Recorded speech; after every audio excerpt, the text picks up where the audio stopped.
అర్జున్ది ఒక సినిమా ఉంటుంది సార్, ఒక్కరోజు సీఎం అవుతారు చూడండి. అట్లా ఒకవేళ భారతదేశానికి డాక్టర్ అద్దంకి రంజిత్ గారిని ప్రధాని చేస్తే భారతదేశంలో మీరు ఏం మార్పులు చేయాలనుకుంటున్నారు? ఖచ్చితంగా మంచి బెస్ట్ క్వశ్చన్ అడిగారమ్మా. అసలు క్రైస్తవులకు కులం ఉంటుందా? ఇప్పుడు క్రైస్తవులకు కులం ఉంటుందా అనేది ఒక టెక్నికల్ క్వశ్చన్. బైబుల్లో కులం అనేది ఉండదని మీరే చెప్తున్నారు. ఖచ్చితంగా ఉండదు. సో అదే బైబుల్ దేవుణ్ణి మీరు నమ్ముకుంటున్నప్పుడు కులం కోసం ఎందుకు ఫైట్ చేస్తున్నారు? ఎందుకంటే రెడ్డి, వెలమ, బ్రాహ్మణ్స్ అందరూ కూడా యేసుక్రీస్తు ప్రభుని నమ్ముకున్నారు. సో వీళ్ళందరూ ఇందులోకి వచ్చేస్తే అందరం ఏకదాటిగా ఉంటాం కదా అని కూడా కొంతమంది వాదనలు వినిపిస్తున్నాయి. ఏం లేదు, సామాజిక స్పృహ లేని వాళ్ళు అలా మాట్లాడుతున్నారు. మా తాతలే గ్రాడ్యుయేట్లు, హైలీ ఎడ్యుకేటెడ్, బ్రిటిష్ వాళ్లకు తెలుగు నేర్పి సంస్కృతం నేర్పి మా తాతలు ఒక పెదరాయుడు టైపులో నడిపించారు. చెట్టు గట్టేసి 40 బెత్తలు దెబ్బలు కొట్టాను. నమస్తే, వెల్కమ్ టు టుడే 18 న్యూస్. నేను కల్పన. సో సుప్రీంకోర్టు వాదన విన్నాము. సుప్రీంకోర్టు క్రైస్తవులకు ఇచ్చిన తీర్పు ఎస్సీ రిజర్వేషన్ వర్తించదు క్రైస్తవులకు అని చెప్పేసి సుప్రీంకోర్టు తీర్పు ఇవ్వడం జరిగింది. ఇది దాదాపు కొన్ని సంవత్సరాల నుండి, ఇప్పుడు వివాదం కాదు, ఇది కొన్ని సంవత్సరాల నుండి వస్తున్న పోరాటం. క్రైస్తవులు కూడా పోరాటం చేస్తున్నారు. మతం మారితే కులం ఎక్కడికి పోతుంది అని కొంతమంది వాదన వినిపిస్తున్నారు. కొంతమందిని చూసినట్టయితే క్రైస్తవులకు కులం ఉండదు కదా, కులం ఏమవసరం అని కొంతమంది అంటున్నారు. సో ఇవన్నీ కూడా తెలుసుకోవడానికి ఇప్పుడు క్రైస్తవ్యంలో ఎంతో పోరాటం చేస్తూ న్యాయం కావాలని పోరాటం చేస్తున్న పాస్టర్ గారు అనొచ్చు, రాజకీయవేత్త అనొచ్చు, సో సామాజికవేత్త, క్రైస్తవ పెద్దలు వాళ్ళ దగ్గర ఉన్నాము. సో ప్రస్తుతం ఆ చర్చ అడిగి తెలుసుకునే ప్రయత్నం చేద్దాం. మరి సుప్రీంకోర్టు ఇచ్చిన తీర్పు న్యాయమా కాదా? సార్ నమస్తే. నమస్తే అమ్మా. సార్ బాగున్నారా? సార్ అమ్మా బాగున్నాను సార్. ఇప్పుడు వింటున్నాం కదా సార్, సుప్రీంకోర్టు ఒక తీర్పు ఇవ్వడం జరిగింది. క్రైస్తవులకు ఎస్సీ హోదా రద్దు చేస్తూ వాళ్ళు తీర్పు ఇచ్చిండ్రు. దాని తర్వాత క్రైస్తవులు అందరూ పోరాటం చేస్తున్నారు. ముఖ్యంగా మీరు కూడా పోరాటం చేస్తున్నారు. చాలామంది క్రైస్తవుల దగ్గరికి వెళ్ళి కొంతమంది దగ్గర కొన్ని సంతకాలు సేకరించినట్టుగా మేము చూస్తున్నాం. అసలు క్రైస్తవులకు కులం ఉంటుందా? ఇప్పుడు క్రైస్తవులకు కులం ఉంటుందా అనేది ఒక టెక్నికల్ క్వశ్చన్. అంటే క్రైస్తవ ధర్మములో, క్రైస్తవ విశ్వాసములో ఉన్న వాళ్లకు క్రైస్తవ ప్రామాణిక గ్రంథమైన బైబిల్ని అనుసరించి కులం ఉంటుందా అనేది ఒక ప్రశ్న. రెండో ప్రశ్న ఏంటంటే, క్రైస్తవ విశ్వాసంలోకి వచ్చిన వాళ్లకు వాళ్ళున్న గ్రామములో వాళ్ళ నివాస స్థలాలు, పరిసరాలు, ఆ పల్లెలు, ఆ గ్రామాల్లో, సమాజంలో ఇంతకుముందున్న దళితుల హోదా, ఆ చిన్న చూపు, ఆ వివక్ష, ఆ అవమానము, ఆ వెలివేత, అంటరానితనం పోతుందా అనేది ఇంకో ప్రశ్న. కాబట్టి క్రైస్తవ విశ్వాసములో ఉన్న వాళ్లకు కులం అంటూ బైబిల్ ప్రకారం లేదు. కానీ క్రైస్తవ విశ్వాసంలో ఉన్నా సరే మన భారతీయ సమాజం దృష్టిలో మాత్రం వాళ్ళది ఆ పాత కులమే కంటిన్యూ అవుతుంది. కులం సామాజికమైన ఒక గుర్తింపు. ఎందుకంటే ఒక రెడ్డి క్రైస్తవుడు అవుతాడు, కానీ రెడ్డి కాకుండా పోడు కదా. బ్రాహ్మణుడు యేసుప్రభు నమ్ముకున్న వేల మంది ఉన్నారు, బ్రాహ్మడు కాకుండా పోడు కదా. అలాగే కమ్మ, కాపు ఉన్నారు. మరి వాళ్ళు ఇప్పుడు మోసెస్ చౌదరి గారు ఉన్నారు, వాళ్ళు అదే ఆ కులంతోనే, ఆ చౌదరి అంటే కమ్మ కులంతోనే ఆయన గుర్తించబడుతున్నాడు. అట్లాగే దళితులకు కూడా మత విశ్వాసం మారినంత మాత్రాన సమాజంలో కులపరమైన గుర్తింపు ఎక్కడికి పోదు.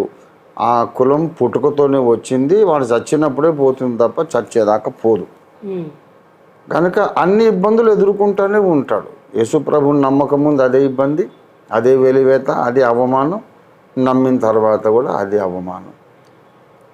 కనుక అది సినారియో అన్నమాట. కనుక అదే కంటిన్యూ అవుతున్నప్పుడు వివక్ష, వెలివేత, అంటరానితనము, నీచంగా చూడడం కొనసాగుతున్నప్పుడు ప్రభుత్వం ఇచ్చే రాయితీలు ఎందుకు వెనక్కి తీసుకుంటున్నారు? ఇది న్యాయం కాదు అనేది మా పోరాటం. అంటే బైబుల్లో కులం అనేది ఉండదని మీరే చెప్తున్నారు. ఖచ్చితంగా ఉండదు. సో అదే బైబుల్ దేవుణ్ణి మీరు నమ్ముకుంటున్నప్పుడు కులం కోసం ఎందుకు ఫైట్ చేస్తున్నారు? ఎందుకంటే సమాజం బట్టి ఇప్పుడు ఆధ్యాత్మికము సమాజం కలపకూడదు ఎప్పుడైనా. ఆ లెక్కన ఇప్పుడు దళితులు సిక్కు మతంలోకి వెళ్ళవచ్చు, వెళితే వాళ్లకు ఆ దళిత స్టేటస్ కొనసాగుతుంది. బౌద్ధ మతంలోకి వెళ్ళొచ్చు దళితులు, దళిత స్టేటస్ కొనసాగుతుంది. ఇవన్నీ కూడా కోర్టు ఇచ్చిన జడ్జిమెంట్, ప్రభుత్వ పాలసీలే. మరి సిక్కు మతంలో కూడా కులం లేదుగా, బౌద్ధ మతంలో కూడా కులం లేదుగా. కులము లేని బౌద్ధ మతంలోకి వెళ్ళిన దళితుడు ఇంకా దళితుడైనప్పుడు, కులము లేని సిక్కు మతంలోకి వెళ్ళిన దళితుడు ఇంకా దళితుడైనప్పుడు, ఒక్క క్రైస్తవ మతంలోకి పోతేనే ఎందుకు ఆ దళిత స్టేటస్ పోతుంది? అది అన్యాయం కదా. క్రైస్తవుల పట్ల ప్రత్యేకంగా వివక్ష, అణిచివేత కొనసాగుతారు. అంటే కొంతమంది క్రైస్తవులు కూడా ఎస్సీ కులస్తులే, మాకేం కులం వద్దు, మేము క్రైస్తవులం కదా, బీబీసీ సర్టిఫికేట్, ఓబీసీ సర్టిఫికేట్ తీసుకుంటాము మేము, ఎందుకంటే రెడ్డి, వెలమ, బ్రాహ్మణ్స్ అందరూ కూడా యేసుక్రీస్తు ప్రభువుని నమ్ముకున్నారు. సో వీళ్ళందరూ ఇందులోకి వచ్చేస్తే అందరం ఏకదాటిగా ఉంటాం కదా అని కూడా కొంతమంది వాదనలు వినిపిస్తున్నాయి. ఏం లేదు, సామాజిక వెలివేత, సామాజిక వివక్ష అనేది తెలియని వాళ్ళు, సామాజిక స్పృహ లేని వాళ్ళు అలా మాట్లాడుతున్నారు. ఫర్ ఎగ్జాంపుల్, ఇప్పుడు ఈ వెలివేత, వివక్ష, అంటరానితనం అనేది నేను కూడా ఎప్పుడు ఎదుర్కోలేదు. ఎందుకంటే నేను పుట్టిన వంశము అటువంటిది. మా తాతలే గ్రాడ్యుయేట్లు, హైలీ ఎడ్యుకేటెడ్, బ్రిటిష్ వాళ్లకు తెలుగు నేర్పి, సంస్కృతం నేర్పి, మా తల్లి వైపు ముత్తాత గారు వేదము చదివే రక్షణ పొందాడు ఆయన. అప్పట్లో వేదం అంటే వేద సంస్కృతమే తప్ప తెలుగు ట్రాన్స్లేషన్ లేదు. ఆయన సంస్కృతం నేర్చుకొని వేదము చదివి ఆయన రక్షణ యేసు ప్రభువుని అంగీకరించాడు. అలాంటి వంశం నుంచి వచ్చా. మా ఇటు అద్దంకి సుబ్రహ్మణ్యం గారు, మా తాతగారు, నాన్నగారు, ఆయన కూడా వేదాలు చదివే యేసు ప్రభువుని అంగీకరించారు. కనుక మిషనరీలకు వీళ్ళు గురువులు, సంస్కృతము తెలుగు భాష నేర్పించిన గురువులు. కనుక మా ఇంటికి బ్రాహ్మణులు వచ్చేవాళ్ళు, రెడ్లు వచ్చేవాళ్ళు, పటేళ్ళు, పట్వారీ అందరూ వచ్చి నమస్తే సార్ అని చెప్పేసి చేతులు కట్టుకొని నిలబడేవాళ్ళు. మా తాతలు ఒక పెదరాయుడు టైపులో నడిపించారు. దొరల పిల్లలు తప్పు చేసినా సరే తీర్పులు తీర్చేవాళ్ళు. పెదరాయుడు సేమ్, మనం చెట్టుకు కట్టేసి 40 బెత్తం దెబ్బలు కొట్టండిరా అనే తీర్పులు చెప్పేవాళ్ళు. కనుక మాకు అంటరానితనం ఎక్కడిది? బ్రాహ్మణులు వస్తారు, రెడ్లు వస్తారు, అందరూ వస్తారు, వందనాలు అంటారు, నమస్తే అంటారు. నాకు ఆనాటికి ఈనాటికి అదే స్టేటస్. ఎప్పుడు కూడా అసలు మా తాతకు ఏ కుల సర్టిఫికేట్ లేదు. We are casteless Indians. మా నాన్నగారికి, నాకు, నా కుమారుడికి కాస్ట్ అనే కాలంలో మేము రాయం, ఇండియన్ క్రిస్టియన్ అని రాస్తాం. నా సర్టిఫికేట్స్ మీరు చూస్తే కూడా అదే ఉంటుంది, నో కాస్ట్. కాబట్టి ఇప్పుడు నాకు అవసరం లేదన్న అంత మాత్రాన మరి కోట్ల మంది సఫర్ అవుతున్నారు కదా, వాళ్ళ కొరకు ఫైట్ చేస్తున్నాం మనం. అంటే మీరెక్కడ ఈ అణచివేత కానీ అవమానాలు కానీ ఎదుర్కోలేదు కదా, కులం పరంగా ఎదుర్కోనప్పుడు మీరెందుకు ఫైట్ చేయాలి? దీన్నే సామాజిక స్పృహ అంటారు. ఫర్ ఎగ్జాంపుల్, ఎస్సీల కొరకు పోరాడినటువంటి మహాత్మా జ్యోతిబా ఫూలే అని ఎస్సీ కాదు, బీసీ, అంటరాని వాడు కాదు కదా. మరి అలాగే రామస్వామి, పెరియార్ రామస్వామి గారు కూడా ఆయన బీసీ, ఆయన ఎస్సీ కాదు కదా. ఇది సామాజిక స్పృహ. ఇది స్వార్థముతో నాకేదో అవమానమైందని పోరాడడం కాదు, అనేక కోట్ల మందికి అవమానం అవుతుందని పోరాటం. దీన్నే సామాజిక స్పృహ అంటారు. మీరు 1,00,000 సంతకాలు సేకరించారు. అవును, ఆంధ్రప్రదేశ్లో కొన్ని సంతకాలు, అంటే ఎక్కడెక్కడ సేకరించారు? ఎందుకు అసలు ఆ 1,00,000 సంతకాలు? ఎందుకు అంటే డిమాండ్ అనేది ఇంత బలంగా ఉన్నది. ఓకే, రిజర్వేషన్ ఉండాలి. మేము యేసు ప్రభుని వాళ్ళు నమ్ముకుంటాం, మా ఇష్టం అది. లేకపోతే రేపు పొద్దున మాకు యేసు గీసు అక్కర్లేదండి, మాకు రాముడే కావాలంటాం. ఆ తర్వాత 1 సంవత్సరం 2 సంవత్సరాలు నమ్ముకున్నాక మాకు మనసు తృప్తి లేకపోతే అల్లా కావాలంటాం. అన్ని మతాలు అయినాక మాకు ఇంకా మా స్థితిగతులు ఏం మారలేదు, ఏ దేవుడు మాకు ఆదరణ ఇవ్వలేదు, మాకు పరిష్కారం ఇవ్వలేదు అని మనసు విసిగిపోతే దేవుడే లేడు, నాస్తికుడు అవుతాం. అయినా మమ్మల్ని ఊర్లో ఉన్నోళ్ళు అరే మాలోడా మాది కూడా అంటారు తప్ప తలకాయలో విశ్వాసం మారినప్పుడు ఊళ్ళో వాళ్ళ సంబోధన మారేదే. ఏ మతంలో ఉన్నా ఏ విశ్వాసంలో ఉన్నా అసలు దేవుడే లేడన్నా ఆడు మాదిగోడండి అంటారు, ఆడు మాలోడండి అంటారు. అంటే ఇప్పటికి కూడా ఇట్లా జరుగుతుందని అనుకుంటున్నారా? ఇప్పటికీ లేకపోతే నేను చెప్తున్నా, 2 మేజర్ ఇన్సిడెంట్స్ చెప్తున్నా. మిర్యాలగూడలో మారుతీరావు తన సొంత కూతురి హస్బెండ్ ప్రణయ్ని కిరాయి మనుషులను పెట్టి గొడ్డలతో, కత్తులతో, వేట కొడవలతో నరికించి చంపించాడు. మరి ఆయన దళితుడనే కదా. ఇంకోటి, మన రాష్ట్రపతి గారు రామ్నాథ్ కోవింద్జీ దళితుడు, హైలీ ఎడ్యుకేటెడ్ దళితుడు. ఆయనను మందిరంలోకి రాకుండా, బ్రహ్మదేవాలయంలోనికి రానివ్వకుండా, ఆయన వస్తే మీరు రావద్దు అక్కడ బయట ఉండండి అని చెప్పి పురోహితులు బయటకు వచ్చి ఆయనకి ఏదో ప్రసాదం పెట్టి పంపించేశారు. ప్రెసిడెంట్ ఆఫ్ ఇండియాగా హోదాలో ఉన్నప్పుడు. ప్రజెంట్ మన president of India her excellency Droupadi Murmu గారు రామ మందిర ప్రారంభోత్సవానికి ఆమెకి ఇన్విటేషనే లేదు. ఎస్టీ ఆమె కనుక ఈనాటికి ఉందా అంటే ఇంతకంటే ఏం కావాలా? ఇటువంటివి నేను ఇప్పుడు వరుసపెట్టి మీకు 200 సంఘటనలు చెప్పగలను.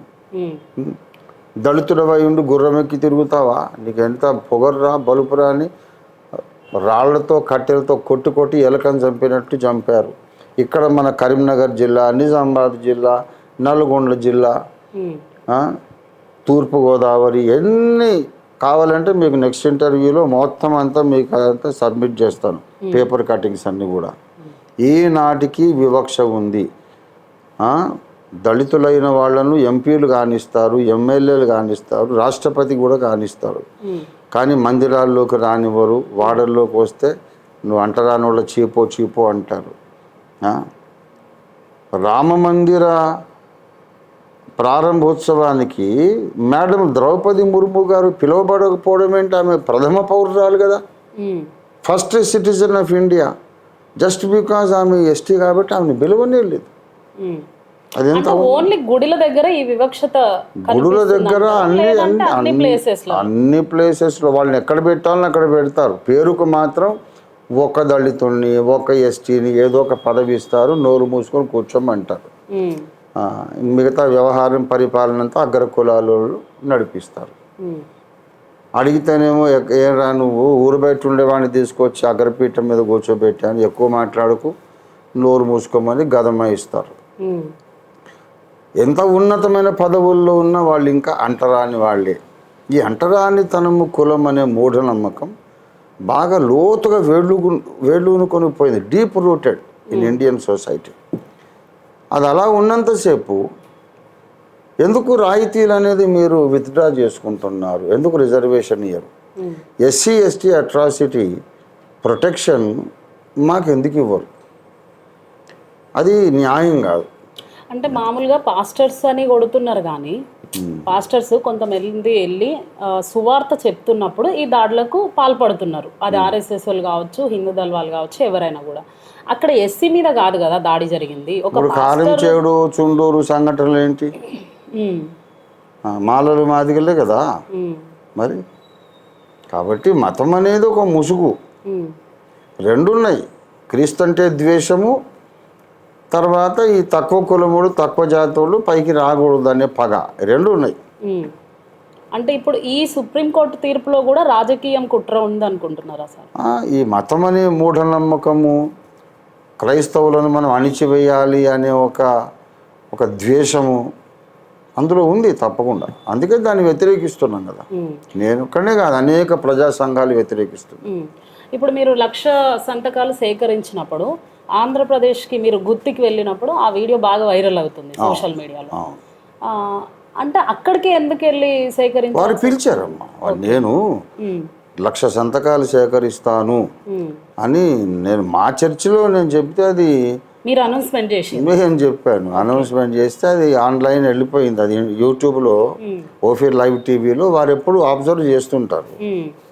వారు తమంత తాము మాకు ఫోన్ చేసి మా దగ్గరికి వచ్చే వాళ్ళందరితో మేము పెట్టిస్తాము, అయ్యగారు మీరు రండి అని చెప్పేసి ఎలాగో వస్తున్నారు కనుక మీరు ఒక 2 ప్రసంగాలు కూడా చేయండి అని అంటే అద్భుత కుమారయ్య గారు పిలిస్తే మేము వెళ్ళాం. అలాగే చిలకలూరిపేట తండ్రి సన్నిధి స్థాపకులైనటువంటి శాలింరాజు గారు కూడా తమంత తాముగా ముందుకు వచ్చారు. ఓకే.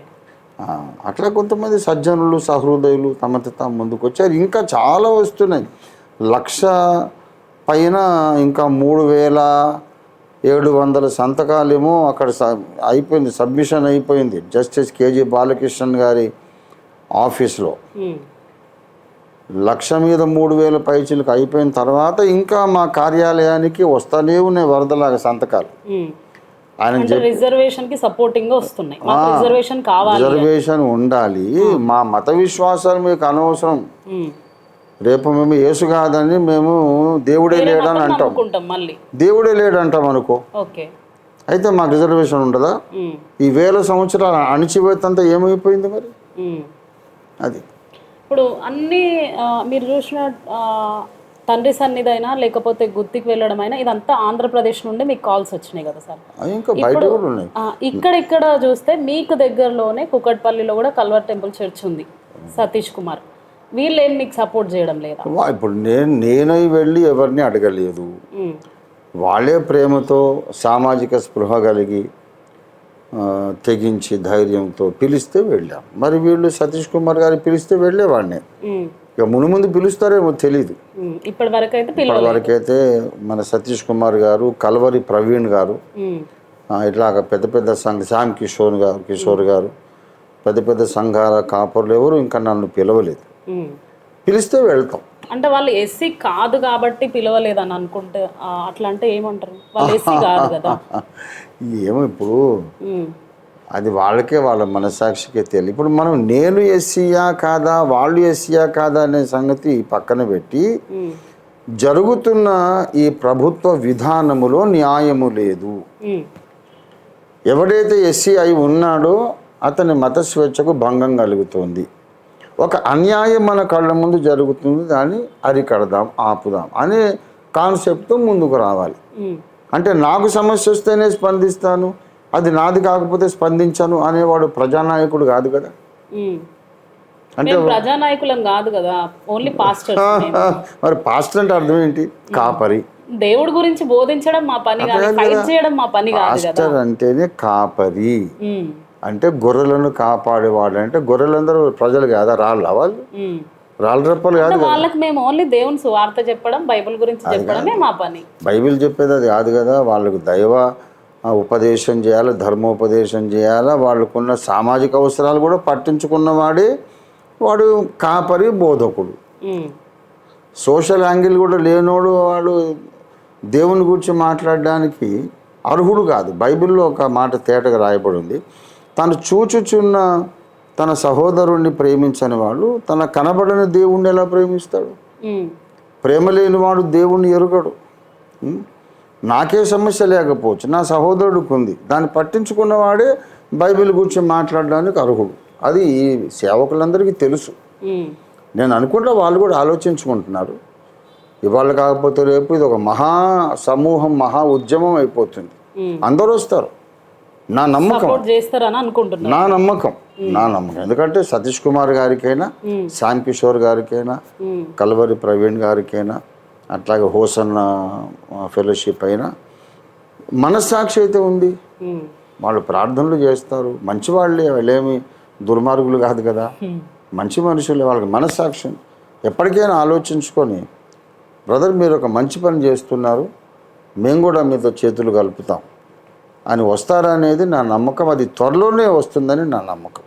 ఆల్రెడీ ఈశాన్య రాష్ట్రాలు, తర్వాత పంజాబ్, ఉత్తరప్రదేశ్, హిందీ బెల్ట్ అంతటి నుండి కూడా స్పందించి వస్తున్నారు. మొన్న ఈ 1,00,000 సంతకాల్లో మహారాష్ట్ర సంతకాలు ఉన్నాయి, అస్సాం సంతకాలు ఉన్నాయి, పంజాబ్ సంతకాలు ఉన్నాయి, అన్నీ ఉన్నాయి. సో దేశం మొత్తం నుండి సపోర్టింగ్ వస్తుంది, ఇంకా వస్తుంది అని అనుకుంటున్నాను. ఇంకా వస్తుంది. ఇప్పుడు రాబోయే రోజుల్లో ఈ 1,00,000 సంతకాలు కాకుండా ఈ రిజర్వేషన్కి సపోర్టింగ్గా ఇది ఒకవేళ సుప్రీంకోర్టు ఇచ్చిన తీర్పు అట్లనే ఉంటుంది, మారదు అని అంటే దాన్ని ఇంకా ముందు స్టెప్ ఏమైపోతున్నారు మీరు? ఇప్పుడు మేము ప్రజాస్వామ్యబద్ధంగా రాజ్యాంగం అనుమతించినట్లు శాంతియుతంగా పోరాటం చేయగలుగుతాం తప్ప ఇంకేం చేయలేం కదా. క్రైస్తవుడు ఎప్పుడు కూడా దొమ్మిలు అల్లర్లు అది చేయడు. మేబీ ఢిల్లీలో జంతర్ మంతర్లో మేము కూడా ఒక ధర్నా నిర్వహిస్తాము. తర్వాత కొంతమంది ఎంపీలు ఎమ్మెల్యేలను కూడగట్టుకొని అన్ని చట్టసభల్లో తీర్మానాలు చేయించడం, పార్లమెంట్లో ఒక బిల్లు ప్రవేశపెట్టడం, ఇలాంటివి ప్రజాస్వామ్యబద్ధమైన పద్ధతిలో పోరాటం అయితే కొనసాగుతుంది. వదిలేది లేదు. రిజర్వేషన్స్ వచ్చే వరకు మాత్రం పోరాటం సాగుతుంది. రిజర్వేషన్లు ఆల్రెడీ ఉన్నాయమ్మా. అయితే క్రైస్తవులకు వర్తించకుండా చేస్తున్నారు. ఆ ఒక్క క్లాస్ తీసేయాలి. అసలు మొన్న మా ప్రధానమైన డిమాండ్ ఏంటంటే 1950లో ప్రెసిడెన్షియల్ ఆర్డర్ బాబు రాజేంద్ర ప్రసాద్ గారు ఇచ్చినటువంటి ప్రెసిడెన్షియల్ ఆర్డర్ను రద్దు చేయాలి. ఇది మా ప్రధాన డిమాండ్. అదొక్కటి జరిగితే ఈ గొడవే లేదు. ఆ ప్రెసిడెన్షియల్ ఆర్డర్ ఉంది కాబట్టి దాన్ని పట్టుకొని వేళ్లాడి మీరు క్రైస్తవులైనాక దళిత హోదా మీకు ఉండదు according to the presidential order అంటున్నారు. ఆ ప్రెసిడెన్షియల్ ఆర్డరే రద్దు అయిపోయింది అనుకోండి, అప్పుడు ఇష్యూనే లేదు కదా. దళితుడే, వాడు ఏ మతం అన్నా నమ్ముకొని దేవుడే లేడని చెప్పని వాళ్ళ ఇష్టం. ప్రభుత్వం యొక్క బాధ్యత వాళ్ళకు ఎస్సీ అట్రాసిటీ చట్టం కింద సంరక్షణ ఇవ్వాలి, ప్రభుత్వం ఇచ్చేటటువంటి రిజర్వేషన్లు ఇవ్వాలి. వాడి మతం వాడి ఇష్టం. ప్రభుత్వానికి ఎందుకు అసలు why government is interested in the faith in somebody's head? మన తలకాయలు ఏం నమ్ముకున్నాం అనేది వాళ్ళకి సమస్య ఎందుకు? అది ఇది న్యాయం కాదు. అయితే ఇప్పుడు క్యాస్ట్ గురించి రిజర్వేషన్స్ గురించి వచ్చినాయి కాబట్టి మిమ్మల్ని అడుగుతున్నా సార్, అంటే మీరు ఎస్సీనా? ఎస్సీ కాబట్టే ఎస్సీ రిజర్వేషన్స్ కోసం పోరాడుతున్నారు. నాది కిచిడి నేను చెప్తా వినండి. ఇప్పుడు నేను ఇందాక చెప్పాను, మా తాతగారి పేరు అద్దంకి సుబ్రహ్మణ్యం, అయితే ఆయన అద్దంకి అబ్రహాం అని పేరు పెట్టుకున్నాడు.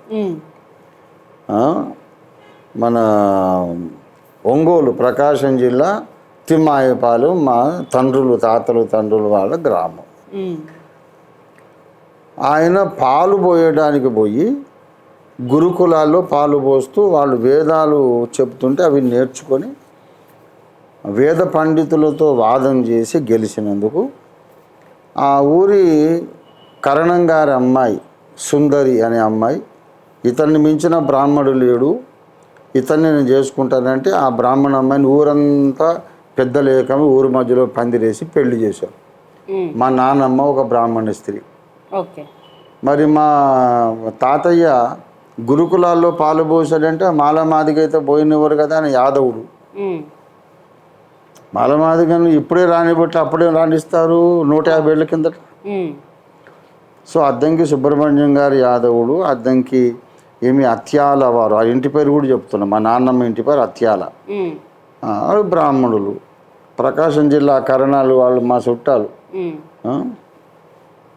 కాబట్టి ఇది ఇట్లా మా తండ్రి వైపు వంశం ఇది. మా అమ్మ యొక్క తాతగారు అంటే కొత్తపల్లి వెంకట్రామారెడ్డి గారు, ఆయన రెడ్డి అని తెలుస్తూనే ఉంది.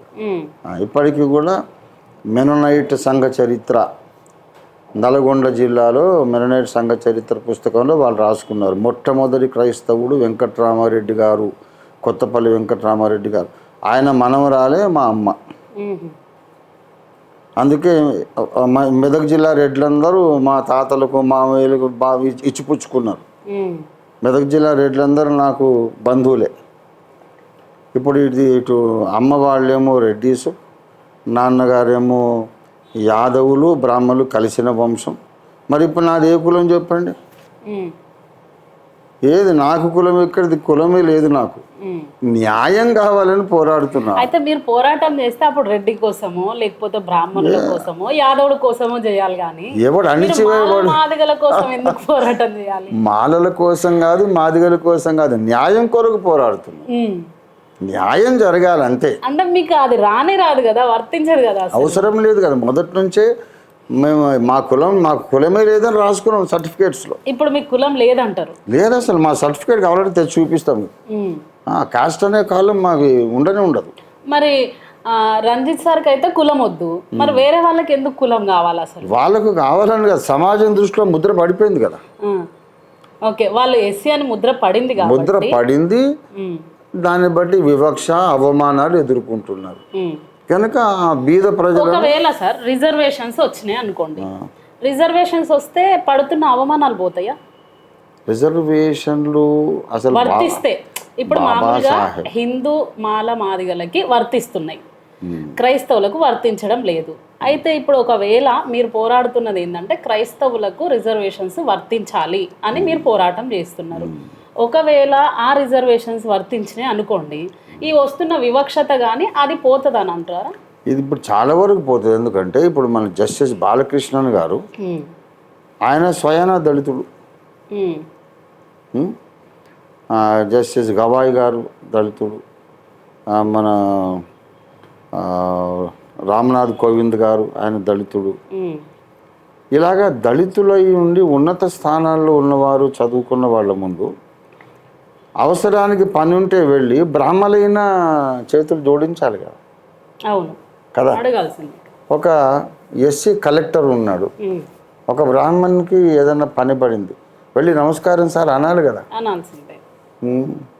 కనుక అందుకే బాబాసాహెబ్ ఏం చేశారంటే కొన్ని తరాలు ఇట్లాగా కొనసాగితే వాళ్ళలోనూ జ్ఞానం ఉన్నది, వాళ్ళ ద్వారా మనం కూడా మేలు పొందుతున్నాం, సమాజం అంతా ఒక కుటుంబమే అనే భావన వస్తుందనే ఉద్దేశంతో రిజర్వేషన్లు పెట్టారు. లేకపోతే కలెక్టర్ దాకా ఎక్కడిది కదా, బడికే రానివ్వరాయ.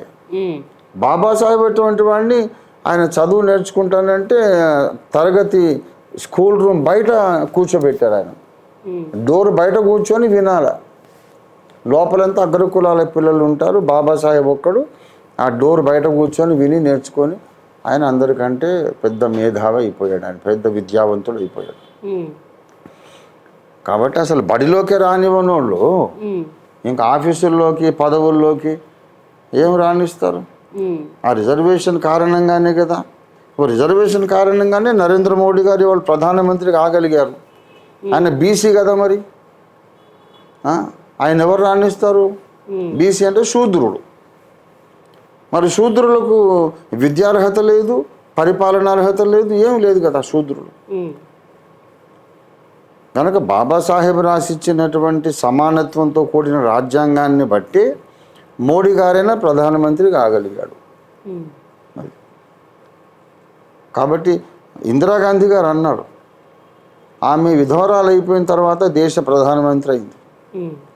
మనుధర్మశాస్త్రం నన్ను గుడిలోకి రానివ్వదు, ఏ హిందూ దేవాలయ మందిరంలోకి మనుధర్మశాస్త్రం రాకుండా, విధవరాలు కదా, అశుభమని రానివ్వరు. కానీ మన రాజ్యాంగం అయితే నన్ను తీసుకొచ్చి ప్రధానమంత్రిని చేసిందని చెప్పింది ఆమె, ఇందిరాగాంధీ గారు. కాబట్టి వివక్ష ఉన్నది, అది పోయేదాకా, వాషౌట్ అయ్యేదాకా వీళ్ళందరినీ సమానమైన విద్యా అవకాశాలు, సమానమైన ఉద్యోగ అవకాశాలు కొనసాగాలి. తర్వాత బాబాసాహెబ్ గారు చెప్పినట్టుగా, అంబేద్కర్ గారు చెప్పినట్టుగా కులాంతర వివాహాలు కూడా జరగడం ద్వారా సమాజం అంతా మిళితమైపోయి ఏక కుటుంబం అయిపోవాలి. అది స్వర్ణ భారతం. ఇప్పుడు దాదాపు కొన్ని సంవత్సరాల నుండి ఈ వివక్షత వస్తూనే ఉంది సార్, కుల వివక్షత, మత వివక్షత. ఇప్పుడు ఎక్కడ చూసుకున్నా కూడా ఎక్కువ శాతం క్రైస్తవుల మీద దాడి జరుగుతుంది. ఎందుకు అసలు క్రైస్తవుల మీద దాడి జరుగుతుంది? ప్రస్తుతం క్రైస్తవులు ఎదుర్కొంటున్న సమస్యలు ఏంటి అసలు? ఎందుకు అని మీరు అడిగిన ప్రశ్నకు నేను అల్టిమేట్ ఆన్సర్ చెప్తాను. అల్టిమేట్ ఆన్సర్ ఎందుకు? ఇప్పుడు ఏ మతంలోకి వెళ్ళినా, ఏ మతాన్ని ప్రచారం చేసినా ఎవరు కొట్టరు. యేసు అనగానే కొడతారు. ఎందుకంటే ఈ భూప్రపంచాన్ని ఒక దుష్ట శక్తి, అదృశ్య శక్తి పరిపాలిస్తున్నది. వాడెవడు అని అంటే దేవుని సృష్టిలో, పరలోకంలో వాడు దేవునికి దగ్గర సన్నిహితుడుగా ఉండి ఉండి దేవుని మీద తిరుగుబాటు చేసి, దేవుని మీద కుట్ర చేసి, నేనే దేవుణ్ణి అయిపోతానని, దేవుని కంటే పైవాణ్ణి అవుదామని ట్రై చేసి దేవుని చేత బహిష్కరించబడి పడద్రోయబడిన ఒక పెద్ద శక్తిమంతుడైన ప్రధాన దూత, వాడి పేరు లూసిఫరు. వాడినే సైతాను అంటాం. వాడు భూలోకం అంతటిని పరిపాలిస్తున్నాడు. ఇప్పుడు ఏ దేవుని గురించి మాట్లాడినా వాడికి మంట లేదు. యేసుని గురించి మాట్లాడితే ఈ లోకాధికారికి కడుపు కళ్ళు అన్నీ మండుతాయి. ఎందుకంటే ఈ యేసే కదా నన్ను పైనుంచి పడద్రోసింది. కనుక అతడు వచ్చి మళ్ళీ నా రాజ్యంలో ఇక్కడ పూజలు అందుకోవడం ఏంటని వాడు అందరినీ రెచ్చగొడుతూ ఉంటాడు. ఏ దేవుడినైనా చెప్పుకో, నువ్వే దేవుడు అయిపో, పర్లేదు. ఇప్పుడు నేనే రంజు తోఫిర్ అనే కొత్త దేవుడిని అని చెప్పుకున్నా నన్ను ఎవరు కొట్టరు, నవ్వుతారేమో. నవ్వుతారు, ఇష్టమైతే నమ్ముతారు. కానీ యేసు అనగానే కొడతాడు. ఎందుకంటే యేసు ఎవరినైతే పరలోకం నుంచి పడద్రోశాడో వాడు ఆ సైతాన్ని ఎప్పుడు భూలోకం అంతటిని ఏలుతున్నాడు. బీజేపీ వెళ్ళడం లేదు, కాంగ్రెస్ వెళ్ళడం లేదు, ఏ పార్టీ వెళ్ళడం లేదు. ఎవరు అధికార పీఠం మీద కూర్చున్నా అదృశ్యంగా వాడే పరిపాలిస్తున్నాడు. కానీ ఎప్పుడైతే యేసు అనే మాట వినబడుతుందో వాడికి అదృశ్యుడైన లోకాధికారికి బీపీ పెరుగుతుంది. కనుక వాని అదుపులో ఉన్న వాళ్ళందరినీ రెచ్చగొడుతుంటాడు. సో వీళ్ళ అధికారం వెనుక లూసిఫర్ ఉన్నారా అంటారు మీరు? ఎవరు కూర్చున్నా రేపు మోడీ గారు దిగిపోవచ్చు, ఇంకోరు ఎక్కొచ్చు. ఎవరు ఎక్కినా సరే బైబిలే చెప్తుంది ఆ విషయం. యోహాను సువార్త 14:30 యేసు ప్రభువే చెప్పాడు, ఈ లోకాధికారి వచ్చుచున్నాడు, వానితో నాకే సంబంధం లేదు, మనం వెళ్ళిపోదాం రండి అంటాడు. యోహాను 14:30. అలాగే 1 యోహాను పత్రిక 5:19 ఈ లోకమంతయు దుష్టుని యందే ఉన్నది అనే మాట రాయబడింది. ఇది బైబిల్ మాట, నేను చెప్పడం కాదు. ఈ లోకమంతా వాడి వశంలో ఉన్నది కనుక ఇంకా కొన్ని వచనాలు కూడా ఉన్నాయి. వాడు యేసు మీద పగవాడికి పరలోకం నుంచి నన్ను ఒక తాపు తండ్రి పడేశాడు కనుక నేను ఇప్పుడు సైతాన్ అయిపోయాను. అంటే వాని కుట్ర భగ్నం అయిపోయింది పరలోకంలో. కనుక ఇప్పుడు సాతానుకు నిజమైన దేవునికి ఉన్నటువంటి ఈ పోరాటమే ఇట్లా రిఫ్లెక్ట్ అవుతూ ఉంది మానవ సమాజం. సో అదే కారణం. లేకపోతే ఇప్పుడు నేనే దేవుడు అని కొత్త వాళ్ళు వస్తున్నా సరే వాళ్ళని ఎవరు కొట్టట్లేదే. దేవుడి పేరు మీద ఎన్ని అకృత్యాలు, అత్యాచారాలు, ఎన్ని మోసాలు చేస్తున్నా వాళ్ళని ఎవరు కొట్టట్లేదే. ఒక సువార్త కరపత్రం పంచితే కొడతారు ఎందుకు? దేవుని పేరు పెట్టుకొని ఆడపిల్లలను పాడు చేసి, దేవుని పేరు పెట్టుకొని భూకబ్జాలు చేసి, దానికంటే కూడా ఈ కరపత్రం పెద్ద నేరమా? అంతకంటే నష్టమా సమాజానికి? ఎందుకు కొడతారు? ఇది అసలు కారణం, అల్టిమేట్ రీజన్ ఇది. కొంతమంది క్రైస్తవ పెద్దలు, కొంతమంది పాస్టర్స్ మాకు ఎస్సీ హోదా వద్దు, బీసీసీ ముద్దు అనే నినాదాలు చేస్తున్నారు సార్. ఎందుకంటే క్రైస్తవ్యంలోకి వచ్చిన వాళ్ళందరూ ఒకటే, అది రెడ్డి కావచ్చు, వెలమ కావచ్చు, ఇంకెవరైనా కావచ్చు, ఎస్సీ కావచ్చు, క్రైస్తవులు అంతా ఒకటే అయితే మనకు బీసీసీ వస్తుంది కదా, ఇందులో ఏ కులం ఉండదు కదా అని కొంతమంది అంటున్నారు. ఈ నినాదాలు చేస్తున్నారు కొంతమంది. మా సంఘములో లేని కులము లేదు. మా సంఘంలో ఉన్నవాళ్ళు ఎస్సీలు ఒక 15-20%, 80% కమ్మ, కాపు, రెడ్డి, శెట్టి, బలజ, అంటే గౌండ్లో అంటారు కదా, బ్రాహ్మలు, ముస్లిం కాన్వర్ట్స్ అందరూ ఉన్నారు మా సంఘంలో. మా 1400 సంఘాలలో ఎక్కువ కమ్మ, కాపు, రెడ్డి వీళ్ళే ఉంటారు. సంఘము లోపలికి వచ్చినాక వాతావరణాన్ని గురించి కాదు మనం మాట్లాడేది. ఇప్పుడు మెయిన్గా ఎందుకు వచ్చిందంటే, ఇప్పుడు ఈ చర్చ ఎస్సీ ఎస్టీ అట్రాసిటీ మీకు వర్తించదు అనే దాని మీద వచ్చింది. రిజర్వేషన్లు, జాబులు వస్తాయనే కాదు, మీరు క్రైస్తవులైన తర్వాత మీ మీద ఎవరైనా దాడి చేస్తే ఎస్సీ ఎస్టీ అట్రాసిటీ చట్టం కింద మీకు మేము రక్షణ కల్పించలేము, మీరు దళితులు ఇంకా కాదు అని సుప్రీంకోర్టు జడ్జిమెంట్ వచ్చింది. దాని మీద ఆందోళన. రేపు పొద్దున ఇప్పుడు కారంచేడు, చుండూరులో అంతా దళితులనే కదా చంపి పారేశారు. అలాంటి హత్యలు, అలాంటి దమనకాండ జరిగినప్పుడు, హత్యాకాండ జరిగినప్పుడు ఎస్సీ ఎస్టీ అట్రాసిటీ చట్టం ఉంటే కొంతవరకైనా దుర్మార్గులు, దాడి చేసేవాళ్ళు భయపడతారు.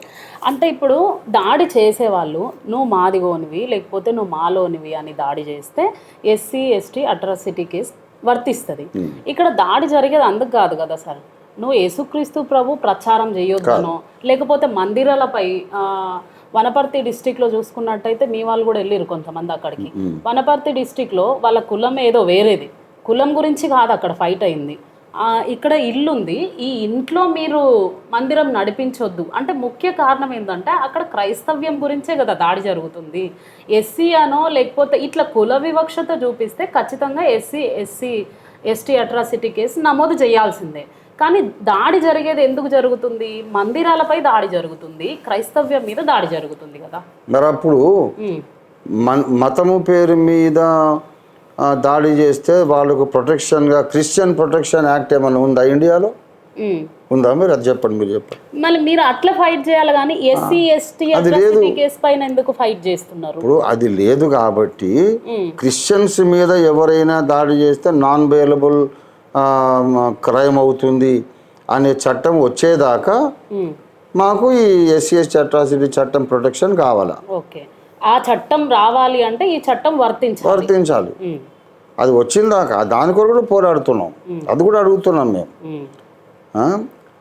రిలీజియస్ మైనారిటీ, మతపరమైన మైనారిటీ మీద దాడి చేసినా సరే మీకు నాన్ బెయిలబుల్ క్రైమ్ అవుతుంది, ఇంత శిక్ష పడుతుంది అనే భయం అనేది ఏర్పడితే ఇలాంటి చర్చల మీద దాడులు ఇవన్నీ జరగవు.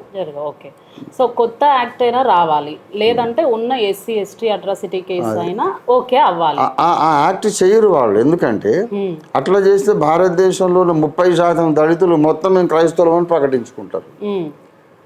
అప్పుడు 2% కాదు, దేశ జనాభాలో 30% క్రైస్తవులు అవుతారు. ఆ భయం ఉంది వాళ్ళకి.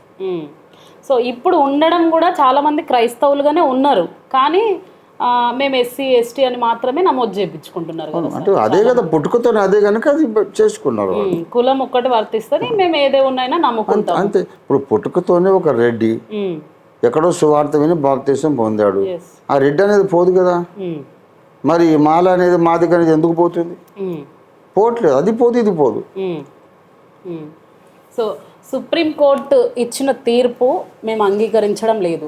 వస్తే కొత్త యాక్ట్ అయినా రావాలి, లేదంటే ఎస్సీ ఎస్టీ అట్రాసిటీ కేసు మాకు వర్తించాలి, రిజర్వేషన్లు కూడా వర్తించాలి. దానిపైన డాక్టర్ అద్దంకి రంజిత్ ఓఫీర్ గారు, క్రైస్తవ పెద్దలు, క్రైస్తవ నాయకులు అందరూ కూడా ఏకదాటిగా పోరాటం చేస్తున్నారు.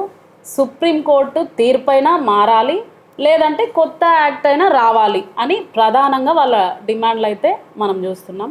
అయితే సార్ రీసెంట్గా పాస్టర్ అభినవ్, మీరు వినే ఉంటారు, పాస్టర్ అభినయ్ దర్శన్ ఆయన ఒక పాస్టర్గా ఉండి సువార్త సేవలకు అందుకు వెళ్తూ దాని తర్వాత రాజకీయంలోకి వెళ్ళిన తర్వాత పాదయాత్ర అది దాన్ని స్టార్ట్ చేసి క్రైస్తవుల కోసం కాదు నేను సెక్యులర్గా పోరాటం చేస్తున్నా అని చెప్పి మళ్ళీ ఆయన మీద ఆయనే దొంగ దాడి చేయించుకోవడం, అందరూ చాలా బ్యాడ్గా ఇప్పుడు ఈ ఒక క్రైస్తవంలో ఉన్న విధవ అది ఇది ఎన్నెన్నో వల్గర్ మాటలు మాట్లాడడం.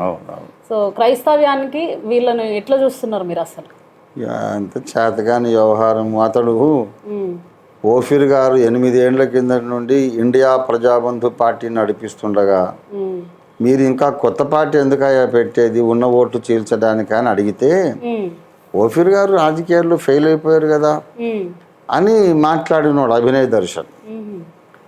నన్ను చూడండి, నేను సాధించి చూపెడతాను, తప్పకుండా నేను చట్టసభల్లో చాలామందిని ప్రవేశపెడతాను, నేను సక్సెస్ అవుతా, ఓఫీర్ గారు ఫెయిల్ అయ్యారని మాట్లాడాడు అభినయ్ దర్శన్.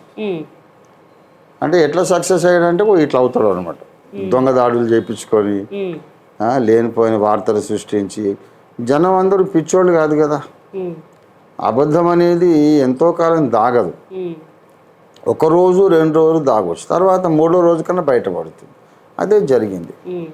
కనుక వాళ్ళు ఏంటంటే కనీసం ఒక మర్యాద లేకుండా, యథార్థత లేకుండా మేము దేశవ్యాప్తంగా ఇన్ని పోరాటాలు చేస్తున్నాము.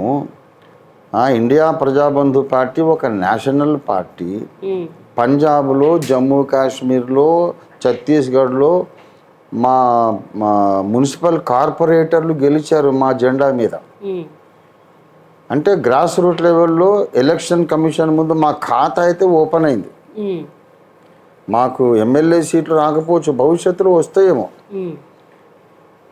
అలాగా నయా పైసా లేకుండా సిద్ధాంత బలంతో మాత్రమే ఒక రాజకీయ పార్టీగా ఆల్ ఓవర్ ఇండియా నడుస్తున్నటువంటి పార్టీని గుర్తించకుండా వీళ్ళు కొత్త పార్టీలు పెట్టేసి ఉన్న ఓట్లు చీల్చడానికి ఇంత జ్ఞానం లేని పనులు చేసిన వాళ్ళను మేము అసలు గుర్తించం.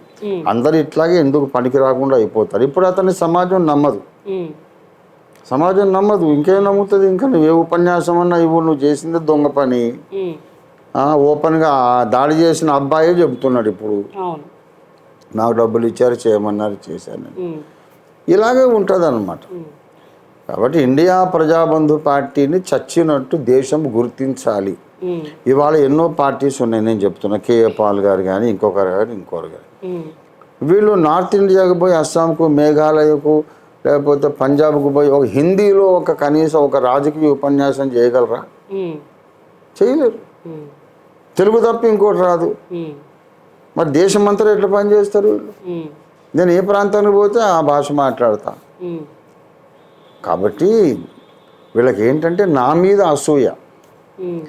మీద అసూయతో వేరు వేరు కుంపట్లు పెట్టుకొని ఇట్లా భంగపడుతూ ఉన్నారు. ఎవరైనా వీళ్ళు తెలంగాణకు, ఆంధ్రకు పరిమితం కావాలి. మరి నాదేమో 29 రాష్ట్రాల సామ్రాజ్యం, నాది మొత్తం భారతదేశమే నాది. హక్కుల పోరాటం కానీ, రాజకీయ పోరాటం కానీ మొత్తం భారతదేశం 29 రాష్ట్రాలు నావి. మన తమిళనాడు నుంచి వచ్చిన సంతకాలు కూడా ఉన్నాయి, కర్ణాటక నుంచి వచ్చిన సంతకాలు ఉన్నాయి, 1,00,000 సంతకాలు. మరి సో ఆయనకు ఒకవేళ క్రైస్తవ్యం నుండి కానీ రాజకీయ పరంగా కానీ మీరు హెచ్చరించాలి అంటే ఒక్క మాటలో ఏం చెప్తారు ఆయనకు? లేదు, అసలు ఆయన నేను హెచ్చరించను. ఎందుకంటే ఆయన దృష్టిలో ఫెయిల్ అయిపోయినండి కదా. మరి నేనేం చెప్పని, ఆయన దారి ఆయనది, మన దారి మనది. పాస్టర్ అజయ్ బాబుని ఎందుకు కలుపుకొని పోతలేరు సార్ మీరు? ఆయన దూరం అయిపోయాడు. నా ఇంటికి వచ్చాడు, నన్ను కావలించుకున్నాడు, పాదాభివందనం చేశాడు. అంత అయిన తర్వాత క్రిస్టియన్ ముస్లిం డెమోక్రటిక్ ఫ్రంట్ అని CMDF అని ఒకటి పెట్టాడు. దానికి కనీసం నన్ను ఇన్వైట్ కూడా చేయలేదు. చేయకపోయినా వెళ్దాం అనుకున్నా. వాళ్ళు ఆ మీటింగ్ నల్గొండలో ఆదివారం పెట్టారు. కనీసం ఫోన్ చేసి అన్నయ్య మీరు రావాలని కూడా చెప్పలేదు. కనుక వాళ్ళు నాతో కలవడానికి ఇష్టపడడం లేదు తప్ప వీళ్ళు నేను సేవ ఆరంభించినప్పుడు వీళ్ళకి పుట్టనే లేదమ్మా. 46 ఏళ్ళు నా సేవా అనుభవం, రాజకీయ అనుభవం. పార్టీ నిర్మించి 8 సంవత్సరాలు అయింది, అధికారంలోకి రాలేదు. మాకు వేల కోట్ల రూపాయల ఫండ్ లేదు, లేకుండా క్యాడర్ మెయింటైన్ చేస్తున్నా నేను. మరి అదొక రాజకీయ పార్టీ, సిద్ధాంత బలం మీద ఉన్న పార్టీ. దాన్ని గుర్తించకుండా వేరే కుంపడి పెట్టాడు అంటేనే అలాంటోడు ఈ ఉద్యమ ద్రోహి.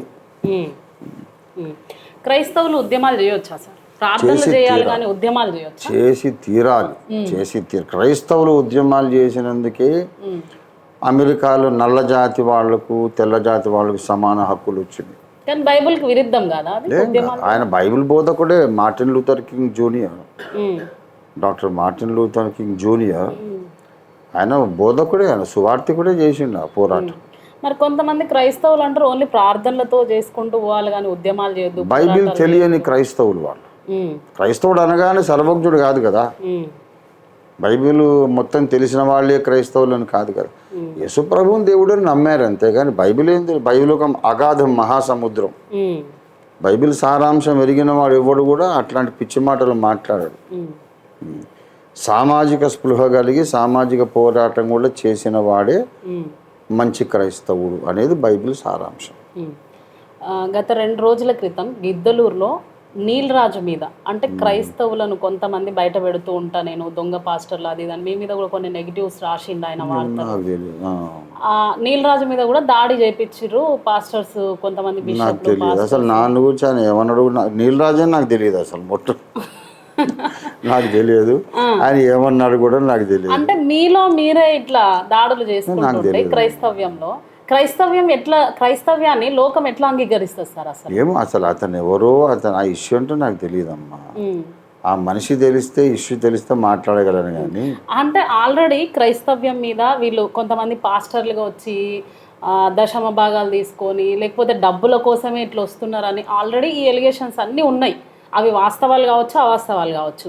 ఇప్పుడు జరుగుతుంది ఏంటంటే రాజకీయ పోరాటం జరుగుతుంది, వాళ్ళ మీద వాళ్ళే దాడులు చేయించుకోవడము. అది అభినయ్ ద్వారా వచ్చింది. మళ్ళా కొన్ని ఈయన పాస్టర్ అజయ్ బాబు ఇప్పుడు అందరికీ ఒక ఫోన్పేలు పెట్టుకోవడము, మాకు కనీసం రూపాయి అయినా ఇవ్వండి, 2 రూపాయలు అయినా ఇవ్వండి అని ఇట్లా రాజకీయ పార్టీలు పెట్టి మేము మీకోసమే పోరాటం చేసి ఎవరు చేయమన్నారు? అసలు డబ్బులు అడుక్కొని పోరాటం ఎవరు చేయమన్నారు? ఇప్పుడు వాళ్ళ సంగతి నన్ను అడిగితే నేను ఏం చెప్పాలి? నేనైతే అంటే మీరు ఎన్నేళ్ల నుండో క్రైస్తవ్యంలో ఉన్నారు, రాజకీయ పనులు చేస్తున్నారు కదా. నేనైతే డబ్బులు అడగలేదు. అంటే మీరు హెచ్చరించాలి కదా, మీరు క్రైస్తవ పెద్దలు కదా. నన్ను నాయకుడిగా అంగీకరించి గౌరవించిన వాళ్ళకు ఒక మంచి మాట చెప్తాం. నువ్వు నా లీడరే కాదయ్యా, నేనే గొప్ప తోపు నీకంటే అన్నోడికి నేను ఎందుకు చెప్తాను? అంటే క్రైస్తవ సమాజానికే కదా అవమానం వచ్చేది. మీరు కూడా క్రైస్తవ సమాజంలోనే ఉన్నారు కదా. నాకు అవమానం రాదు. ఇప్పుడు అభినయ దర్శన్ చేసినందుకు, మన అజయ్ బాబు చేసిన రంజిత్ తోఫీర్ని ఎవడు చిన్న చూపు చూడడు. నేనంటే ఏమిటో స్టేట్ గవర్నమెంట్ మొదలు క్రైస్తవులు అంతే ఇంతే ఉంటారు. నెవర్ క్రైస్తవులు ఎట్లా ఉన్నా రంజిత్ తోఫీర్ ఒక్కడే సపరేట్. అతను ఒక్కడు ప్రత్యేకమైనటువంటి మనిషి, వీళ్ళందరికీ వ్యతిరేకం. అట్లెట్లా అవుతారు సార్? మీరు కూడా క్రైస్తవులే కదా. వాళ్ళు క్రైస్తవులే, మీరు క్రైస్తవులే కాదు. ఇప్పుడు హిందువులందరూ ఒకటా? స్వామి వివేకానందుల వారు హిందువే, రమణానంద మహర్షి హిందువే, రమణ మహర్షి గారు హిందూ. వాళ్ళకేమో వేరు వేరు గ్రంథాలు ఉంటాయి, వేరు వేరు సిద్ధాంతాలు ఉంటాయి. క్రైస్తవులందరూ చదివేది ఒకటే గ్రంథం కదా. ఏది ఉన్న ఒక ధర్మములో ఉన్న వాళ్ళందరికీ ఒకే మనస్తత్వం ఉండదు. స్వామి వివేకానందుల వారు అందరినీ గౌరవించారు. గాంధీజీ కూడా హిందువే కదా. ఈశ్వర్ అల్లా తేరే నామని పాట పాడాడు. మరి ఇప్పుడు హిందువులు ఏం చేస్తున్నారు? ఈశ్వరు అల్లా ఇద్దరు రైవల్ పార్టీస్ అని చెప్తున్నారు. కనుక నాది వివేకానందుడి మార్గం, సామరస్యంగా సమన్వయపరిచేటటువంటి మార్గం. కనుక నేను వేరు, అందరూ వేరు. అది దేశం గుర్తిస్తుంది. కేంద్ర ప్రభుత్వం దాకా వెళ్ళిపోయింది ఇంటెలిజెన్స్ రిపోర్ట్. నేను రాశాను, హైందవ క్రైస్తవం అనే బుక్ రాశాను. హిందూస్ వేరు, క్రైస్తవులు వేరు కాదు. ఒక క్రైస్తవ సృష్టికర్త, హిందూ సృష్టికర్త, ముస్లిం సృష్టికర్త ఉండరు, ఒకే సృష్టికర్త అనే సామరస్యపూర్వకమైన పుస్తకం నేను రాశాను 12 సంవత్సరాల కిందట. అదొక డాక్యుమెంట్గా నిలబడిపోయింది. కాబట్టి అందరూ వేరు, రంజిత్ తోఫీర్ వేరు. కనుక ఎవరో ఏదో తప్పు చేస్తే నాకు పరువు తక్కువ అని నేను అనుకోను. నేను అట్లా ఎప్పుడు అనుకోను. అది వాస్తవం కాదు కూడా. ఓకే, రాబోయే రోజుల్లో డాక్టర్ అద్దంకి రంజిత్ తోఫీర్ గారిని రాజకీయాల్లో ఏ రీతిగా చూడొచ్చు? నేను ఒకటే ఆశయం ఎన్నోసార్లు చెప్పాను, 100 సార్లు మళ్ళీ చెప్తున్నా. కనీసం ఒక 10 మందినైనా అంబేద్కర్ రైట్స్ను, ఖచ్చితమైన అంబేద్కర్ వాదులను పార్లమెంట్లో ప్రవేశింపజేస్తాను. అది నా ఆశ. నేను వెళ్తాను అంటలేదు. ఒక 10 మంది అంబేద్కర్ రైట్స్ను ఇండియా ప్రజాబంధు పార్టీ పక్షంగా కూర్చొని పెడతాం. మేము ప్రైమ్ మినిస్టరు, చీఫ్ మినిస్టర్ కానక్కర్లే. 10 మంది అయినా అక్కడ ఉంటే ఈ దళితుల మీద, మైనారిటీల మీద జరిగే అన్యాయాలను అక్కడ రోడ్డు మీద టెంట్ వేసి ఖండించకుండా లోక్సభలో ఖండిస్తారు. అప్పుడు ప్రపంచం అంతా వింటుంది. ప్రపంచ మీడియా, ఐక్యరాజ్య సమితి, మానవ హక్కుల ఇంటర్నేషనల్ కమిషన్ అందరూ తెలుసుకుంటారు దేశంలో ఇలాంటి అన్యాయాలు జరుగుతున్నాయి. అదొక్కటే మన జీవిత ఆశయం. నా జీవిత ఆశయం అదే. అర్జున్ ఒక సినిమా ఉంటుంది సార్, ఒక్కరోజు సీఎం అవుతారు చూడండి. అట్లా ఒకవేళ భారతదేశానికి డాక్టర్ అద్దంకి రంజిత్ గారిని ప్రధాని చేస్తే భారతదేశంలో మీరు ఏం మార్పులు చేయాలి? ఖచ్చితంగా మంచి బెస్ట్ క్వశ్చన్ అడిగారమ్మా. ఈ ప్రశ్న అడుగుతారని నేను అనుకోలేదు. Thank you for asking me. నేను చెప్తున్నా ఒకటే మాట గన్ షాట్గా, ఏంటంటే పురాతత్వ శాస్త్ర తవ్వకాలలో నిరూపించబడనటువంటి కథలను, విశ్వాసాలను, అబద్ధాలను, నమ్మకాలను అదే నిజమైన చరిత్ర అని ప్రచారం చేయటం నిషేధించబడినది. ఏ విశ్వాసము, ఏ చరిత్ర, ఏ నమ్మకం ఏది ప్రచారం చేసినా ఆర్కియాలజికల్ ప్రూఫ్స్ ఉన్నదే ఈ తరానికి మనం చెప్పాలి. ఆర్కియలాజికల్ ప్రూఫ్స్ లేకపోయినా మేము నమ్మాము కనుక ఇదే రైటు అని చరిత్రలాగా చెప్పడము క్షమించరాని నేరం, దానికి మరణదండన విధించబడుతుంది అని చెప్పే ఫైల్ మీద ఫస్ట్ సంతకం చేస్తా if I become the prime minister. Okay, that will settle all this trash. ఈ చెత్త మొత్తాన్ని క్లియర్ చేసేస్తుంది. సో ఆ ఛాన్స్ మీకు వస్తే ఫస్ట్ ఈ పని చేస్తారు మీరు తప్పకుండా. సెకండ్ ఫైల్, రేపిస్టులందరికీ మర్మాంగ ఖండన శిక్ష విధిస్తాం. ఓకే, ఇది రెండవ ఫైల్.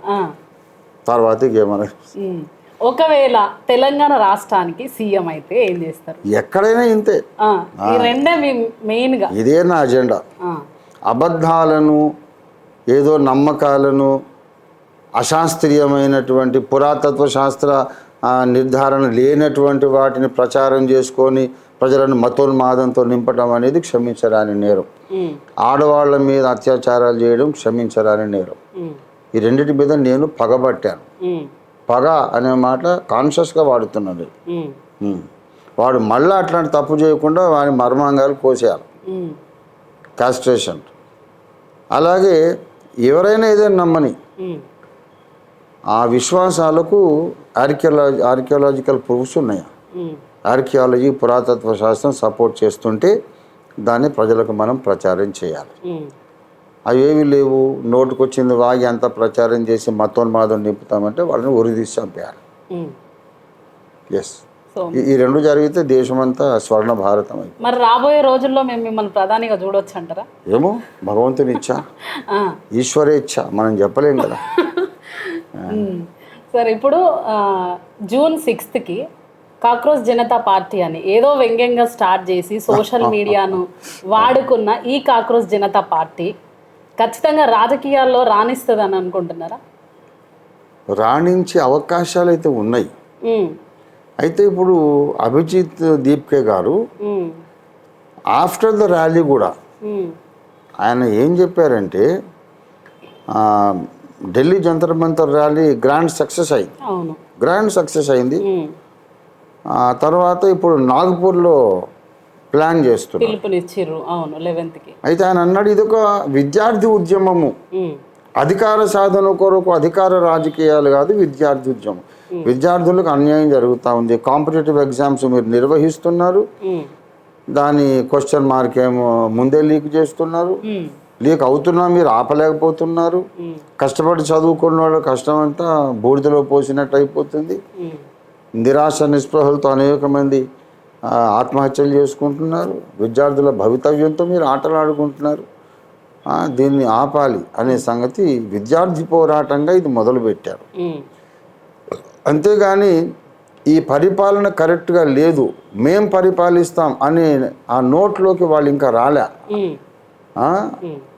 ఆ నినాదంలోకి వాళ్ళు ఇంకా రాలే. అక్కడ చూస్తే మొత్తం విద్యార్థులు, నిరుద్యోగులు వాళ్ళే ఎక్కువగా 18 నుంచి 25 లోపల ఉన్నోళ్ళే అక్కడ ఎక్కువ. ఒకవేళ ఇన్ ఫ్యూచర్ లో మీరు సపోర్ట్ చేయాలనుకుంటే వాళ్ళకి ఖచ్చితంగా సపోర్ట్. అసలు ఆల్రెడీ సపోర్ట్ నేను ప్రకటించా కదా, ఆల్రెడీ ప్రకటించా. అయితే కొంతమంది అంటున్నారు సార్, వీళ్ళ వెనుక పాకిస్తానీయులు ఉన్నారు. అంత ఒట్టిదమ్మా, అంత ఒట్టి. అంటే బీజేపీని కేంద్రం నుండి దింపడానికే వీళ్ళని వాడుకుంటున్నారు అని కూడా కొంతమంది అంటున్నారు. చాలా తప్పు, చాలా తప్పు. మరి వాళ్ళ మెయిన్ డిమాండ్ అదే పెట్టింది కదా, బీజేపీలో ఇప్పుడు కేంద్ర విద్యాశాఖ మంత్రి రిజైన్ చేయాలని. ఆయన బీజేపీ ప్రభుత్వమే కూలిపోవాలని లేదు, విద్యాశాఖ మంత్రి దీనికి బాధ్యత వహించాలి. ఒకప్పుడు రైల్వే శాఖ మంత్రిగా లాల్ బహదూర్ శాస్త్రి ఉన్నప్పుడు ఒక రైల్వే యాక్సిడెంట్ అయితే ఆయన రిజైన్ చేశాడు. అలాంటి ఒక సంస్కారం ఉన్నటువంటి దేశం మనది. నా డిపార్ట్మెంట్లో ఒక ల్యాబ్స్ జరిగింది, నేనే ఆ డిపార్ట్మెంట్కు నేను పెద్ద దిక్కు, పెద్ద తలకాయ, నేను తండ్రిలో అంటుండే. ఇది నా అడ్మినిస్ట్రేషన్లో ల్యాబ్స్, ఇది నేను బాధ్యత వహిస్తున్నా అనేసి వాళ్ళు రిజైన్ చేసేవాళ్ళు. చాలాసార్లు జరిగింది అట్లా, స్వచ్ఛందంగా వాళ్ళే రిజైన్ చేసేవాళ్ళు. మరి అది ఈయన ఎందుకు చేయడం లేదు? ధర్మేంద్ర మన మీ విద్యాశాఖ మంత్రి గారు ఎందుకు చేయటం లేదు? అసలు కిక్కురు మంటల్లో మాట్లాడడం లేదు, పెద్దలు మాట్లాడడం లేదు, ఆయన మాట్లాడడం లేదు. ఇప్పుడు విద్యాశాఖ మంత్రి మీద మనం వ్యతిరేకం కాదు, కానీ ఒక మంచి సాంప్రదాయం, ఒక శాఖలో జరిగే తప్పులకు ఆ శాఖ మంత్రి బాధ్యత వహించాలి అనే సంస్కారవంతమైన ఒక అడ్మినిస్ట్రేషన్ కొరకు పోరాడుతున్నాం. ఇది ఒకటే సందర్భం కాదు కదా, చాలాసార్లు జరిగింది ఇట్లా పరీక్ష పత్రాలు లీక్ కావడము. తర్వాత సిబిఎస్ఈ దాంట్లో ఎగ్జామ్స్లో కూడా అవకతవకలు. నీట్ ముఖ్యంగా ఒక పిల్లోడు, నేను ఫస్ట్ రావడానికే నేను రాశాను, ప్రతి ప్రశ్నకు ఎక్సలెంట్ జవాబు రాశాను, నాకు ఎందుకు ఇట్లా యావరేజ్ మార్కులు వచ్చినాయని ఆ ప్రశ్న పత్రాలు తెప్పించుకుంటే అసలు ఆ హ్యాండ్ రైటింగ్ వీడిది కానే కాదు.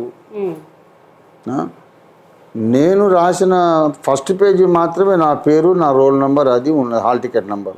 లోపలంతా వేరేదేదో గజిబిజి హ్యాండ్ రైటింగ్ ఉన్నది.